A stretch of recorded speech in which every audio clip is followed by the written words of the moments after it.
గురుగారు కలలో ఏనుగు, చీపురు, గుడ్లగూబ, ముంగిస అసలు ఇలాంటివి కనిపిస్తే శుభమంటారా? అశుభమంటారా?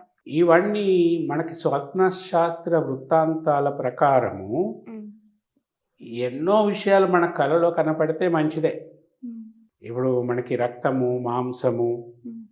ఈ మీరు చెప్పిన గుడ్లగూబ, ముంగీస ఇట్లాంటివన్నీ కూడా కలలో కనిపిస్తే అదేం చెడు ఫలితాలు ఇవన్నీ మంచి ఫలితాలనిచ్చేవే. హ్మ్. కానీ కొన్ని వెంటాడేవి ఉంటాయి. కొన్ని దుష్ట శక్తులుంటాయి. అవి వెంటాడుతున్నట్టు ఇట్లాంటివి వచ్చినప్పుడు అది తప్పకుండా చెడు ఫలితాలనిచ్చేవిగా ఉంటాయి.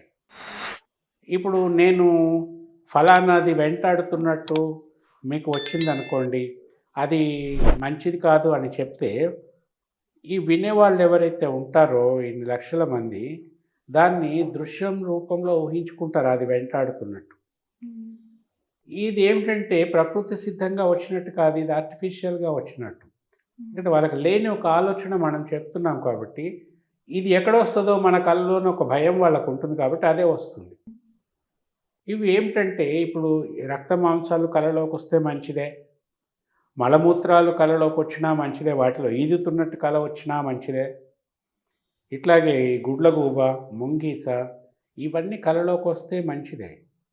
కానీ కొన్ని భయంకరమైనటువంటి చిత్తరువులు, కొన్ని భయంకరమైన సంఘటనలు అంటే ఇప్పుడు వీళ్ళు అకస్మాత్తుగా ఉలిక్కిపడి నిద్రలేచేటంత భయంకరమైన సంఘటనలు కలలోకొస్తాయి.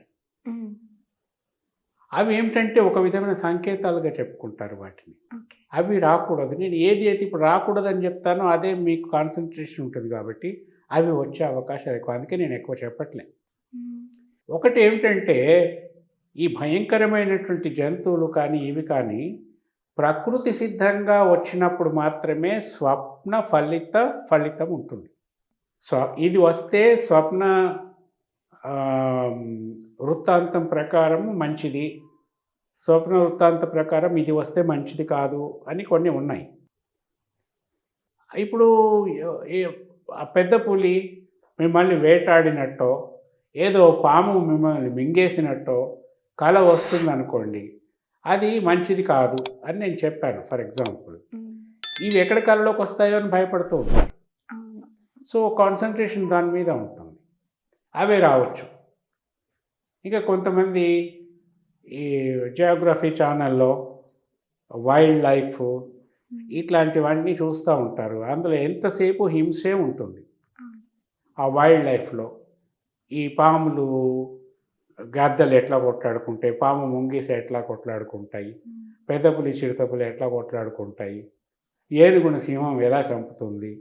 హ్మ్. ఇట్లాంటివన్నీ వైల్డ్ లైఫ్‌లో చూపెడతా ఉంటే దీన్ని చూసి, చూసి వీళ్ళు భయభ్రాంతులకి లోనైపోతారు. ఒక విధమైన భయం ఒంట్లో ఎక్కువగా పెనవేసుకుపోతుంది. అంటే భయం అంటే ఎట్లా వస్తుంది? భయం ఒంట్లో ఎక్కడి నుంచి వస్తుంది? ఇవి చూడటం వల్ల కళ్ళతో చూస్తుంటాము, చెవులతో ఆ శబ్దాలు, ఆర్తనాదాలు, అరుపులు, ఏడుపులు వింటూ ఉంటాం కాబట్టి, ఒక రకమైన లిక్విడ్స్ మన బ్రెయిన్‌లో రిలీజ్ అవుతాయి. హ్మ్. అది భయం.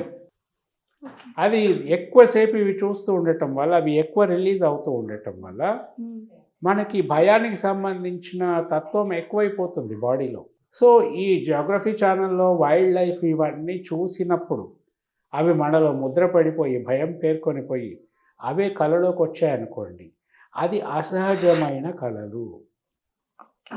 ఇట్లాంటి ఫీలింగ్స్ ఏవి లేకుండా మామూలుగా నిద్రపోయినప్పుడు ఏవైనా దృశ్యాలు మనకి స్వప్నంలో వస్తే, వాటిని పరిగణలోకి తీసుకోవాలి తప్ప, హ్మ్. ఈ వైల్డ్ లైఫ్‌లో ఇవన్నీ చూసి, వీటిలో వీటి ప్రభావం వల్ల వచ్చే స్వప్నాలలో వచ్చే ఇంపాక్ట్స్‌ని మనం పరిగణనలోకి తీసుకోవాల్సిన అవసరమే లేదు. ఓకే.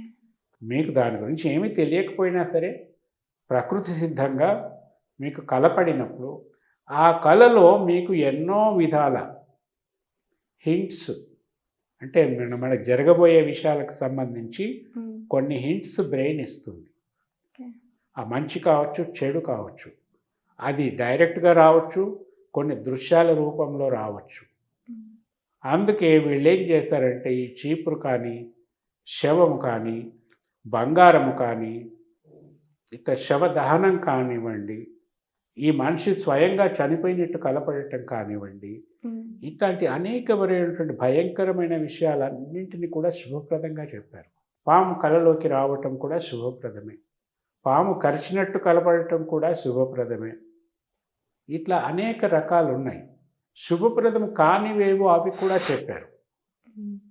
ఏదైనా ఒక చెయ్యి మాత్రమే వెంటాడుతున్నట్టు. చెయ్యి అంటే ఈ భాగమే, మొత్తం చెయ్యి కాదు. 5 వేళ్ళు 6 వేళ్ళు ఉన్న చెయ్యి ఊరికే మీదకి రావటం వెంటాడుతున్నట్టు, ఇది అశుభంగా చెప్పారు. ఇంకా కొన్ని విషయాలు ఉన్నాయి. అవన్నీ ఏమిటంటే ఎవరో మన మీద చేస్తున్నటువంటి చెడు ప్రయోగాలకి సంకేతంగా కూడా కళలు వస్తాయి. అవన్నీ వచ్చినప్పుడు మనకి ఒక వార్త వస్తుంది. ఆ వార్తని బట్టి మనము వార్త ఎక్కడి నుంచి వస్తుంది? మన బ్రెయిన్లో నుంచి వస్తుంది, మన 6th సెన్స్లో నుంచి వస్తుంది. దాన్ని బట్టి మనం తీసుకోవాల్సిన జాగ్రత్తలు తీసుకోవాలి.